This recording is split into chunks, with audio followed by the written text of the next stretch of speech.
Hello friends, कैसे हो आप लोग। उम्मीद है सब मस्त होंगे, मगर कहाँ, तो अपनी अपनी पढ़ाई में। खैर, बढ़ते हैं वीडियो की तरफ। तो आज हम पढ़ेंगे कंप्यूटर के टॉप 25 क्वेश्चन जो लगभग एग्जाम में पूछे आते हैं। सो फ्रेंड्स, स्टार्ट करने से पहले जिस किसी ने भी हमारे चैनल को सब्सक्राइब ना करा हो, सब्सक्राइब कर दे और वीडियो को भी लाइक कर दे। अगर वीडियो अच्छी लगे तो अपने दोस्तों को भी शेयर कर देना। तो बढ़ते हैं आज के पहले सेट की तरफ। First question, choose the correct sequence from 1 to 5 of computer generation. Option A is correct answer, vacuum tube, transistor, एकीकृत circuit, VLSI micro processor, ULSI micro processor. Second question, which of the following is correct. निम्नलिखित में से कौन सा विकल्प सही है। Option D is the correct answer, 1 GB is equal to 2 की power 30 byte. Third question, which of the following is not a character formatting option in Microsoft word. निम्नलिखित में से कौन माइक्रोसॉफ्ट वर्ड में कैरेक्टर फॉर्मेटिंग विकल्प नहीं है। Option number सी, indentation, सही आंसर है इसका। Next question, what effect will pressing control plus A and control plus you have on a Microsoft word document. जैसा कि हम सभी जानते हैं, कंट्रोल ए हमारा जो होता है वो सेलेक्ट ऑल के लिए यूज़ होता है, और जो कंट्रोल यू होता है वो अंडरलाइन के लिए यूज़ होता है। उस हिसाब से जो हमारा फर्स्ट ऑप्शन है, all text in the document will be underline, मतलब दस्तावेज की सभी पाठ्य सामग्री को अंडरलाइन कर दिया जाएगा। ये हमारा करेक्ट ऑप्शन है। Next question, which protocol is use to receive emails. Email प्राप्त करने के लिए कौन सा प्रोटोकॉल उपयोग में आता है। इसका उत्तर आप ऑप्शंस की मदद से भी दे सकते हो। अगर हम SMTP का फुल फॉर्म देखें तो होता है सिंपल मेल ट्रांसफ़र प्रोटोकॉल। वैसे ही STTP का भी लास्ट में ट्रांसफ़र प्रोटोकॉल आएगा, और FTP का भी लास्ट में ट्रांसफ़र प्रोटोकॉल आएगा। बचता है आपका POP, तो वही आपका करेक्ट आंसर हो जाएगा, post office protocol. Next question, which of the following is also known as web address. निम्नलिखित में से किसे वेब एड्रेस के नाम से भी जाना जाता है। इसका सही उत्तर है option A, uniform resource locator, URL।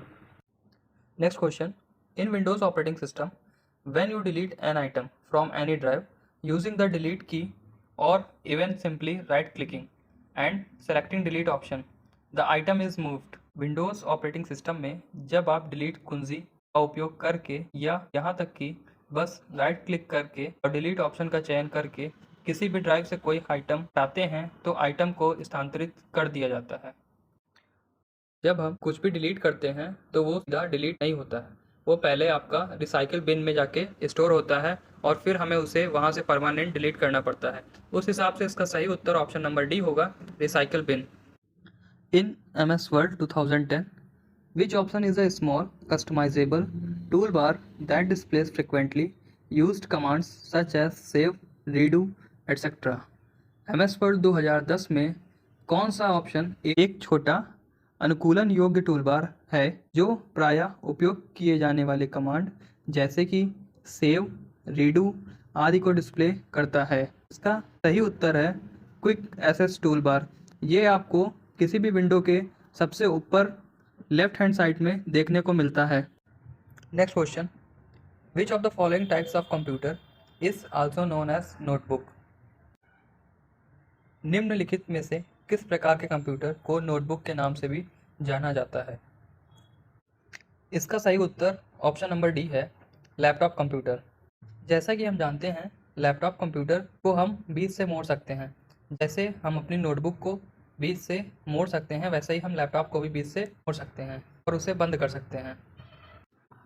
Next question, in MS Excel 2010, what is the value of following expression. MS Excel 2010 में इन व्यंजक का मान क्या है।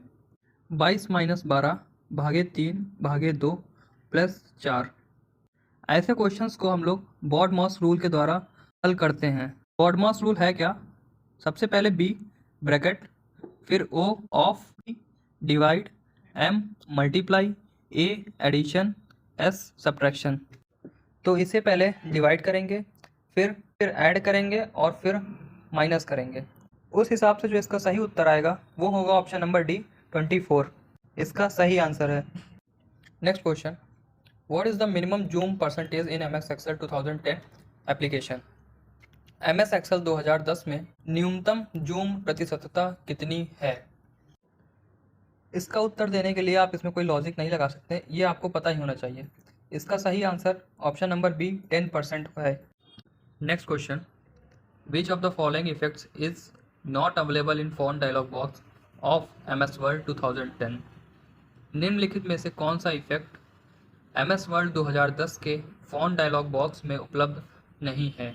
अगर आपने MS वर्ड 2010 का होम टैब सही से पढ़ा होगा तो आपको ऑप्शंस देख के ही क्लियर हो जाएगा।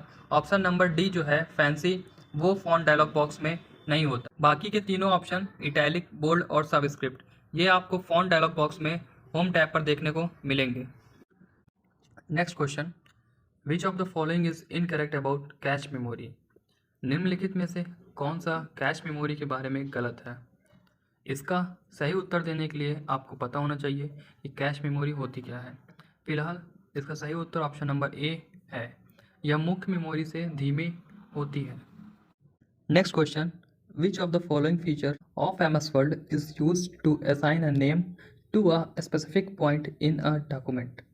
MS वर्ड की निम्नलिखित में से कौन सी विशेषता किसी डॉक्यूमेंट में किसी विशिष्ट बिंदु को नाम निर्दिष्ट करने के लिए उपयोग की जाती है? इसका सही उत्तर ऑप्शन नंबर ए बुकमार्क है।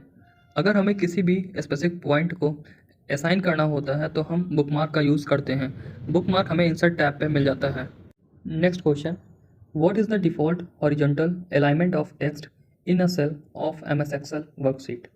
MS एक्सेल वर्कशीट के सेल में टेक्स्ट का डिफ़ॉल्ट हॉरिजॉन्टल अलाइनमेंट क्या है? इसका सही उत्तर ऑप्शन ए लेफ्ट है। जब भी हम कुछ भी लिखना स्टार्ट करते हैं एक्सेल में तो वो लेफ्ट साइड से लिखना स्टार्ट होता है। Next question, how many cells will be selected in MS Excel worksheet after selecting B5 cell, pressing shift key and then selecting on G9 cell? MS Excel worksheet में B5 cell को select करने के बाद shift keys दबाने पर और फिर G9 cell पर क्लिक करने पर कुल कितने सेलेक्ट किए जाएंगे? इसका सही उत्तर ऑप्शन नंबर ए 30 है। Next question, there is a font size drop down box in MS Word, then what is the largest font size that can be selected from? MS Word में एक font size drop down box होता है। सबसे बड़ा font आकार क्या है जिसे इसमें से चुना जा सकता है? इसका सही उत्तर ऑप्शन नंबर बी 72 है। Next question, which of the following keyboard shortcut is equivalent to saving the open file in MS Word 2010? MS Word 2010 में फाइल को सेव करने के लिए निम्नलिखित में से कौन सा कीबोर्ड शॉर्टकट की के बराबर है? इसका उत्तर देने के लिए हमें पता होना चाहिए कि सेव करने के लिए कौन सी शॉर्टकट की होती है, तो वो होती है आपकी Ctrl+S। उसी के बराबर पूछा गया है, तो इस ऑप्शन में से Shift+F12 जो है वो हमारा सेम काम करता है। जैसे काम हमारा Ctrl+S करता है वही काम हमारा Shift+F12 करेगा। Next question, which among the following input devices consist of a stick which bites on a base and reports its angle direction of the CPU? निम्नलिखित इनपुट उपकरणों में से किसमें एक छड़ी होती है जो एक आधार पर घूमती है और CPU को इसके कोण या दिशा की रिपोर्ट करती है?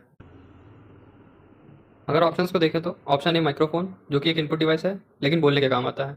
फिर आपका बी है लाइट पेन, वो भी हमारा कोई एंगल नहीं बनाता है। फिर है आपका सी कीबोर्ड, वो भी एक इनपुट डिवाइस है लेकिन वो टाइपिंग करने के काम आता है। लास्ट ऑप्शन है इसका सही उत्तर जॉयस्टिक, ये जो है गेम खेलने के काम आता है और CPU को इसके कोण या दिशा की रिपोर्ट भी करता है। Next question, line, decibel, laser and drum are types of? Line, decibel, laser और ड्रम किसके प्रकार हैं? पहला ऑप्शन फोटोकॉपीज, दूसरा प्रिंटर्स, तीसरा स्कैनर और चौथा प्लेटर्स। इसका सही उत्तर है ऑप्शन नंबर बी प्रिंटर्स। यह एक आउटपुट डिवाइस है और यह हमें हार्ड कॉपी एज आउटपुट देता है। Next question, which of the following statement is incorrect? निम्नलिखित में से कौन सा कथन गलत है? कैश मेमोरी बहुत तेजी से कार्य करती है लेकिन इसकी क्षमता कम होती है। रीड ओनली मेमोरी के मेमोरी चिप में बेसिक इनपुट आउटपुट सिस्टम को स्टोर किया जाता है। फिर नेक्स्ट ऑप्शन है इंटरनल मेमोरी की स्टोरेज क्षमता कम होती है और यह परिवर्तनशील होती है। तो ये भी बिल्कुल सही है, इंटरनल मेमोरी की स्टोरेज क्षमता कम होती है और यह परिवर्तनशील होती है। और इससे पहला अगर ऑप्शन देखें तो रीड ओनली मेमोरी के मेमोरी चिप में बेसिक इनपुट आउटपुट सिस्टम को स्टोर किया जाता है। ये भी एकदम सही है। इससे पहला वाला देखें अगर तो हम, जो हमारी कैश मेमोरी होती है वो तेज़ी से तो कार्य करती है और इसी के साथ साथ उसकी क्षमता भी जो है वो थोड़ी सी कम होती है। बचता है हमारा पहला ऑप्शन, ऑप्शन नंबर ए। रजिस्टर में इंस्ट्रक्शन या स्टोरेज एड्रेस हो सकता है लेकिन डेटा नहीं। तो ऐसा नहीं है, रजिस्टर में इंस्ट्रक्शन और स्टोरेज के साथ साथ हमारा डेटा भी स्टोर हो सकता है। तो इसका सही आंसर ऑप्शन नंबर ए होगा। रजिस्टर में इंस्ट्रक्शन या स्टोरेज एड्रेस हो सकता है लेकिन डेटा नहीं। Next question, Bluetooth is an example of. Bluetooth का एक उदाहरण है। Option number A wide area network, B personal area network, C local area network, D virtual private network. Option B इसका सही आंसर है, पर्सनल एरिया नेटवर्क। ब्लूटूथ हो गया, wifi हो गया, ये सब हमारे पर्सनल एरिया नेटवर्क के अंतर्गत आते हैं। अगर क्वेश्चन में ऑप्शन नंबर बी हमारा ना होता तब इसका सही आंसर हो जाता local area network, option number C. लेकिन बी अवेलेबल है, पैन हमारा है पर्सनल एरिया नेटवर्क, तो यही इसका सही उत्तर होगा। Next question, which of the following field can not be left blank while sending an email. Email भेजते समय निम्नलिखित में से कौन सा क्षेत्र खाली नहीं छोड़ा जा सकता है। Option number A subject, option number B to, option number C CC, option number D BCC. इसका फुल फॉर्म होता है ब्लैंक कार्बन कॉपी। फिर है सी आपका, जिसका फुल फॉर्म होता है कार्बन कॉपी। बी में है टू, टू मतलब जिसे हमें मेल भेजना रहता है। सब्जेक्ट, सब्जेक्ट का मतलब है विषय। विषय के अंतर्गत हम लोग मेल भेजने का कारण लिखते हैं। अगर इसे आप एक बार नहीं भी लिखोगे तब भी चल जाएगा। फिर है आपका टू, तो टू में हम अपना ईमेल एड्रेस लिखते हैं जिसे हमें भेजना होता है। ऑप्शन नंबर बी टू इसका सही आंसर है। Next question, the first version of window was launched in. Windows का पहला संस्करण लॉन्च किया गया। Option number A 1990, option number B 1987, option number C 1984, option number D 1985। Option number D 1985 इसका सही उत्तर है। Next question, what is the shortcut key to lock your desktop. अपने डेस्कटॉप को लॉक करने की शॉर्टकट की कौन सी है। Option number a window key plus D, option number B window key plus R, option number C window key plus L, option number D window key plus N. Option number C window key plus L इसका सही उत्तर है। Thank you for watching this video. इसी का अगला set हम जल्द लेकर आएंगे। ऐसे ही वीडियोस देखने के लिए हमारे चैनल स्टडी विद आरवी को सब्सक्राइब करें।